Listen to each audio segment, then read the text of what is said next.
الحمدللہ وحدہ والصلاة والسلام علی من لا نبی بعدہ واعوذ باللہ من الشیطان الرجیم بسم اللہ الرحمن الرحیم واعتصموا بحبل اللہ جميعا ولا تفرقوا بسم اللہ الرحمن الرحیم رب اشرح لی صدری ویسر لی امری واحلل عقدۃ من لسانی یفقہوا قولی۔ میرے معزز بزرگوں اور عزیز بہنوں، السلام علیکم ورحمۃ اللہ وبرکاتہ۔ لفظ اتحاد عربک کے روٹ ورڈ وحدہ سے آیا ہے، جس کا معنی ہوتا ہے جمع کرنا، ایک کر دینا، ملا دینا، to unite, to consolidate, to unify. اسلامی اصطلاح میں اتحاد کہتے ہیں کہ جب کوئی گروہ مل کر رہے اور اختلافات سے بچے تو اس کے اندر جو اجتماعی حالت پیدا ہوتی ہے وہ اتحاد کہلاتا ہے۔ موضوع میں اتحاد کے علاوہ لفظ امت بھی موجود ہے، اتحاد امت۔ امت لفظ عربک کے روٹ ورڈ امن سے بنا ہے۔ امن کا معنی ہوتا ہے ماں۔ جس طرح بچوں کی ماں ایک ہوتی ہے، اسی طرح کسی بھی گروپ آف دا پیپل جن کا مقصد ایک ہو اس کو امت کہا جاتا ہے۔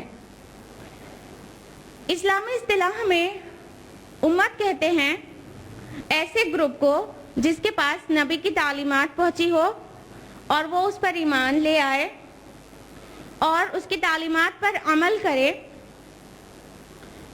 تو وہ گروپ امت کہلاتا ہے۔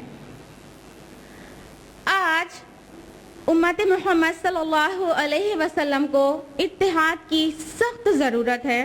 جب انسان نے تمدن کا نام بھی نہ جانا تھا، تاریخ کے اتنے ڈارک ایرا میں بھی، اتنے پیچھے کے دور میں بھی انسان اجتماعیت میں خاندان کی شکل میں رہنا پسند کرتا تھا۔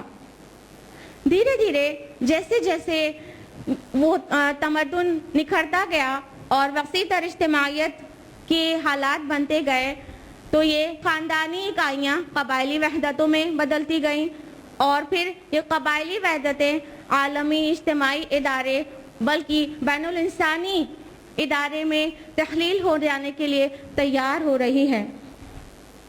کہنے کا مطلب یہ کہ انسان ہمیشہ ایک دوسرے کے ساتھ رہنا پسند کرتا ہے۔ وہ کیا طاقت ہے، وہ کیا وجہ ہے، وہ کیا سبب ہے جس کی وجہ سے انسان اجتماعیت پسند کرتا ہے، ساتھ رہنا پسند کرتا ہے؟ کوئی نہ کوئی فیکٹرز ضرور ہیں جس کی وجہ سے انسان ایک دوسرے کے ساتھ متحد رہنا پسند کرتا ہے۔ اگر ہم اپنے اندر کی دنیا کا جائزہ لیں تو وہ دو عوامل ہیں، دو فیکٹرز ہیں، بہت اسٹرانگ فیکٹرز جو انسان کو الگ الگ رہنے سے روکتے ہیں۔ اس میں سب سے پہلی بات یہ ہے کہ ہم جنسی کشش ہے۔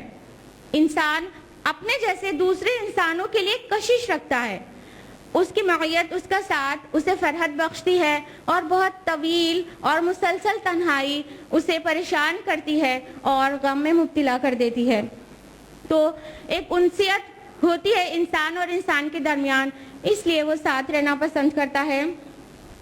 دوسری بات یہ کہ ایک انسان کی جو ذاتی صلاحیتیں ہیں وہ حد درجہ محدود ہیں اور اس کی دنیاوی ضروریات لامحدود ہیں، جس کی وجہ سے آپس میں ایک دوسرے کے مددگار بننا اس کے لیے ضروری ہے۔ بغیر ڈائریکٹلی یا انڈائریکٹلی ایک دوسرے کی مدد کیے ہم جی نہیں سکتے۔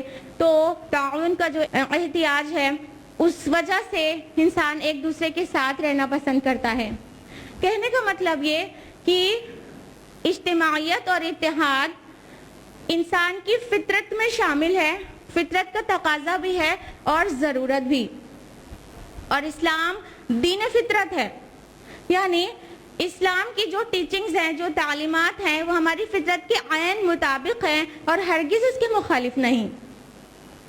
اللہ سبحانہ و تعالیٰ فرماتے ہیں قرآن مجید میں سورہ الروم سورہ نمبر 30 آیت نمبر 30 میں فَأَقِمْ وَجْهَكَ لِلدِّينِ حَنِيفًا، اور اپنے رخ کو یکسو ہو کر سیدھا کر لیجئے اس دین کی طرف فطرۃ اللہ التی فطر الناس جمیعا، اللہ کی اس فطرت کی طرف جس پر اس نے انسانوں کو پیدا کیا ہے. یعنی یہ اس بات کا واضح اعلان ہے کہ انسان کے اندر جو فطرت ہے اسی پر اسلامی تعلیمات بیسڈ ہیں.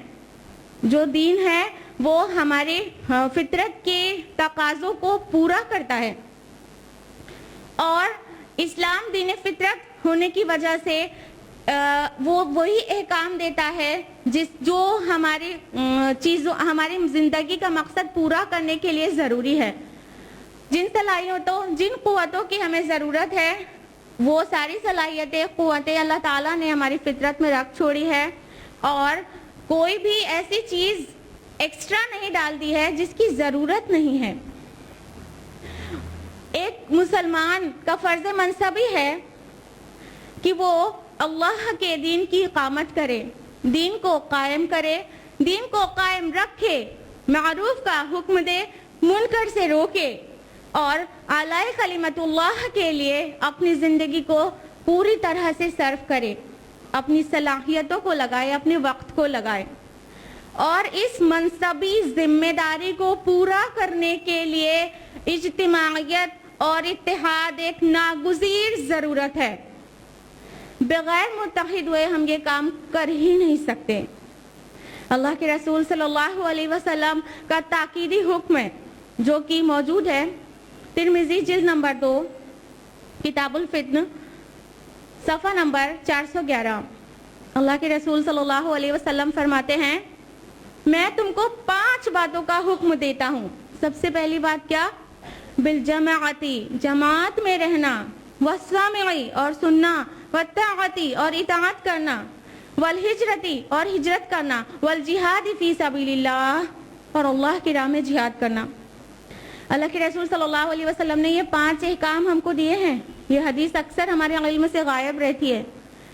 ہم 5 پلرز آف اسلام کو سمجھتے ہیں کہ بس یہی چیزیں فرض ہیں، جبکہ اللہ کے رسول نے ان 5 چیزوں کو بھی ہم پر فرض کیا ہے. اور سب سے پہلی چیز جو کہا وہ اجتماعیت کہا.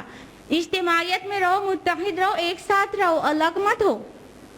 اور دوسرا اور تیسرا جو حکم ہے وہ سمع و طاعت کا ہے. یعنی ظاہر بات ہے کہ جب اجتماعیت میں رہے گا انسان تو اس کا کوئی امیر ہوگا، اور اس کی سننا اور ماننا بھی انسان کا فرض ہے، تبھی اجتماعیت کی مینٹین بھی ہو سکتی ہے. تو یوں اللہ کے رسول صلی اللہ علیہ وسلم نے یہ تاکیدی حکم ہمیں دیا ہے.